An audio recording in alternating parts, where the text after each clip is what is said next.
Feeling afraid right now?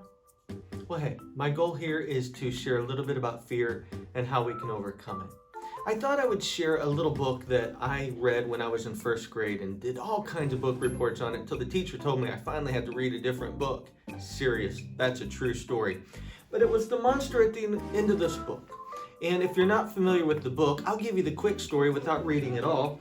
Really, Grover starts the book by saying, "Ooh, I heard there's a monster at the end of the book, and I'm scared of monsters, so please do not turn the pages and get to the end of the book."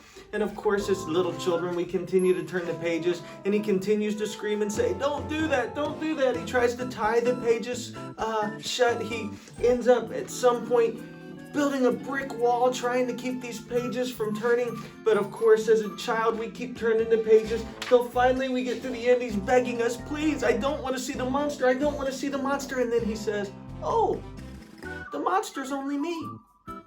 No big deal." You know, that's really how fear is most of the time. It's really big in our mind, and we think of the worst case. What if I lose my job? Or what if someone in my family does get sick? What if this happens? And we allow the fear to run us and dictate our minds and our thoughts and really actually ruin a lot of the good moments that we could have in our life. When most fear, though, never turns out. In fact, I heard that fear stands for this. FEAR, fantasized experiences appearing real. Most fear is nothing but a fantasized experience that we make up in our mind and assume this could happen, and it never happens in the first place.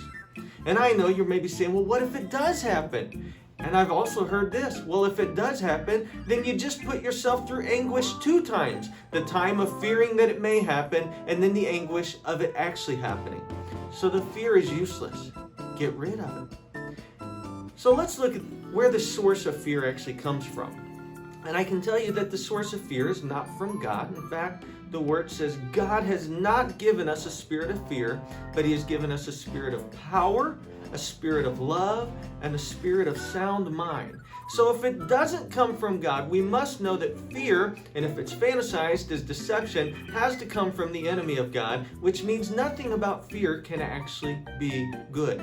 In fact, there's a popular Christian song that says, "Fear is a liar." And all fear is nothing more than just that, a lie or a fantasized experience appearing real.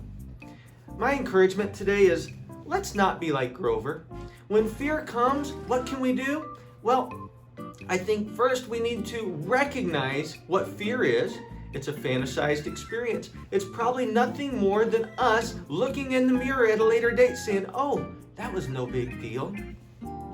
If we're aware of what it is and we become aware of its source, we should have the power and the sound mind to say, "Fear, get away from me. I'm not going to spend my time thinking about this. I'm going to live my life." And that's my encouragement to you today. Stop clowning around, throw fear aside, and live the life God meant you to live.